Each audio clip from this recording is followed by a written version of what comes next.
In discussing the vision, principles and challenges that surround the delivery of water-sensitive cities of the future, the terms sustainability, resilience and livability are often referred to.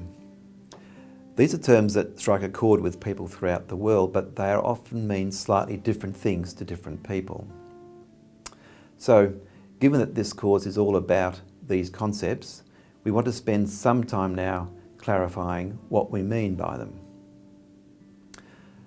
There is no better person to discuss these concepts than Professor Tony Wong, the Chief Executive Officer of the Australian Cooperative Research Centre, or CRC, for water-sensitive cities, that has its genesis in the research program of what is now the Water for Livability Centre at Monash University.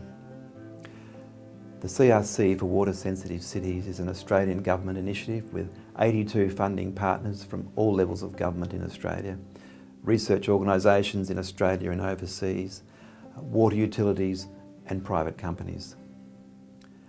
The vision of the CRC is that future cities and towns and their regions will be sustainable, resilient, productive and livable.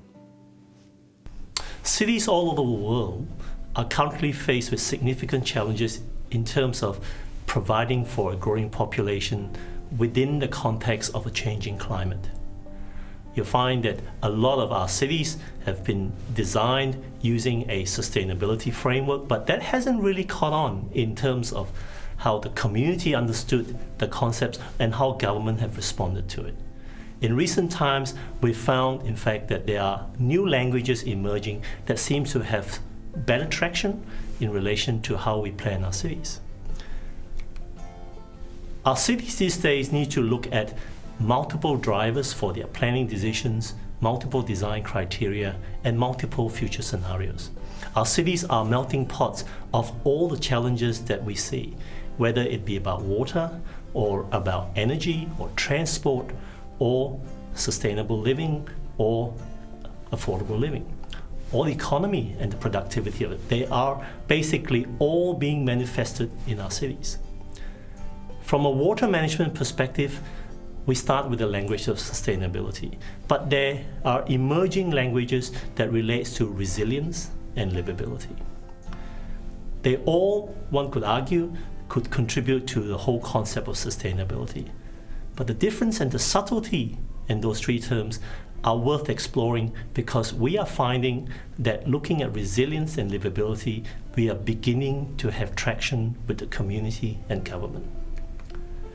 If we look at sustainability, one could actually look at the whole concept of the carrying capacity of the region, of the city that we live in. What we mean here is simply about the capacity of our region to provide clean water, food, and the ability to assimilate the pollution that's generated within our city. One would argue that there are certain aspects whereby, in fact, we have exceeded the carrying capacity of our region to support the cities. The second concept of resilience could well be described in lay terms in terms of our coping capacity, our ability to respond to shocks, our ability to respond to uncertainties in the future and recover from it, both from a biophysical perspective as well as from a social perspective.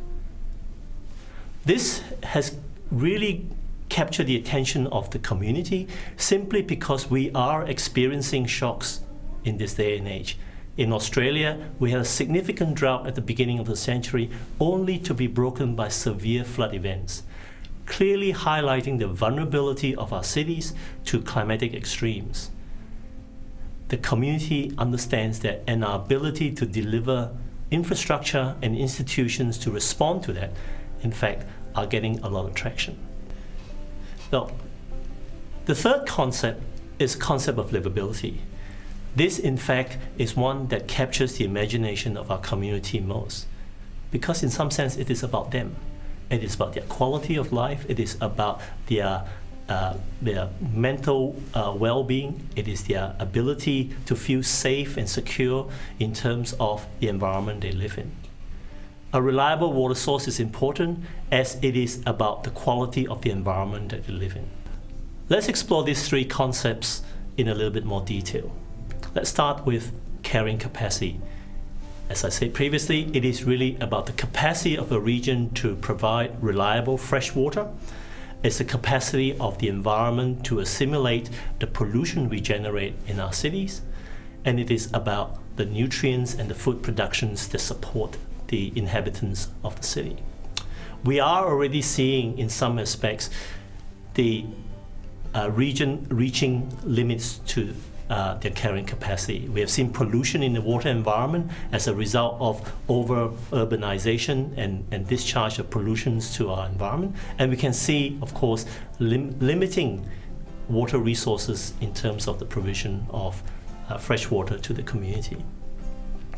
If we look at the coping capacity, I think the last 2 decades we are seeing extremities of climatic events, floods and droughts, heat, pollution.